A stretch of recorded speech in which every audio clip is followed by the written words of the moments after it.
Right, breaking news చూస్తున్నాం. పశ్చిమ గోదావరి జిల్లా ఉండిలో దారుణం చోటు చేసుకుంది. కోరంత తోటకు చెందిన మేడిపాటి రాజాపై భీమవరం ప్రాంతానికి చెందిన ఈద్ శేఖర్తో పాటు కిరాయి మనుషులు దాడి చేశారు. 25 ఏళ్లుగా తన పిన్ని సుశీల దగ్గర రోజా ఉంటుంది. అయితే సుశీల చనిపోయే ముందు ఆస్తి మొత్తం రోజాకు రాసిచ్చింది. దీంతో ఆస్తి కోసం సుశీల మరిది కొడుకు సుందరం కోర్టుకు వెళ్లారు. కోర్టులో రోజాకు అనుకూలంగా తీర్పు రావడంతో సుందరం కోపం పెంచుకున్నాడు. ఈ క్రమంలో ఈద్ శేఖర్తో పాటు కిరాయి మనుషులతో రోజా కుటుంబంపై దాడి చేయించారు. సీసీ కెమెరాలో ఈ దాడి దృశ్యాలు రికార్డయ్యాయి. తనకు ప్రాణహాని ఉందని ఏఎస్పీ భీమరావుకు రోజా ఫిర్యాదు చేసింది.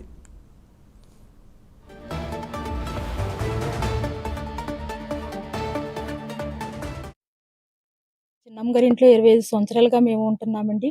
కొల్లి సుశీలమ్మ తన బాగోగుల కోసం మమ్మల్ని తీసుకుని వచ్చి మేము సకలోపకరమైన పనులు ఆమెకి చేశానండి.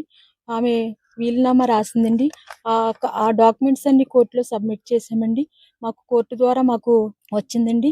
అయితే కొల్లి సుందరం అనే వ్యక్తి మా చిన్నమ్మని భయపెట్టి మా చిన్నమ్మని తీసుకెళ్లి చంపేశాడండి. తర్వాత 35 మంది మనుషుల్ని పంపించండి. ఆడబడుచుని చీరలాగిండి, నన్ను చేతులు పట్టి లాగి అసభ్యకరంగా ప్రవర్తించి వారు మమ్మల్ని చాలా అసభ్యకరంగా ఇబ్బంది పెట్టారండి. మా సామాన్లన్నీ బయటికి లాగేశారండి. వాళ్ళు వచ్చి ప్యాకెట్లు ఆడుతూ త్రాగుతూ మా ఇంట్లో ఉన్నారండి. వాళ్ళు మా బీరువాలో ఉన్న బంగారం, డబ్బు అన్ని తీసేసుకుని నన్ను రోడ్డు మీదకి ఈడ్చారండి. వాళ్ళు చాలా దౌర్జన్యం చేశారు. నా భార్యను, నా చెల్లెలను కూడా అఘాయిత్యం చేయడానికి పాల్పడ్డారు.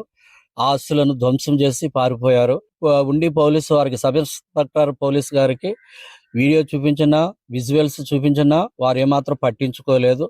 మళ్ళీ ఈ నెల 5 మంది రౌడీలను కొల్లి సుందరము నేను లేని సమయంలో పంపించాడు. నా భార్య ఒకతో ఉండగా వారందరూ కలిసి నా భార్యను జుట్టు పట్టుకుని ఈడ్చి ఆ ఎనుప బీరువా పగలగొట్టి అందులో ఉన్న 10 లక్షల క్యాష్ను, 10 కాసుల బంగారమును, పిల్లల పెళ్లిళ్ళ కొరకు ఉంచినటువంటి దానిని అపహరించడమే కాకుండా కనీసం ఆ దరిదాపుల్లో కూడా మమ్మలను వెళితే మేమేదో చేసేసామని, రక్తాలు కారేసేటట్టు కొట్టేసామని, ఎలాంటి ఆధారాలు కేసులు పెడితే ఎస్ఐ గారు మా మీద కేసులు బనాయిస్తున్నారు. అధికారుల దృష్టికి తీసుకుని వెళ్ళి మాకు సహకారం చేసి మా ప్రాణాలకు భద్రత, తిరిగి మా స్థలాన్ని ఆక్రమించిన దుండగులను బయటికి తోలే విధంగా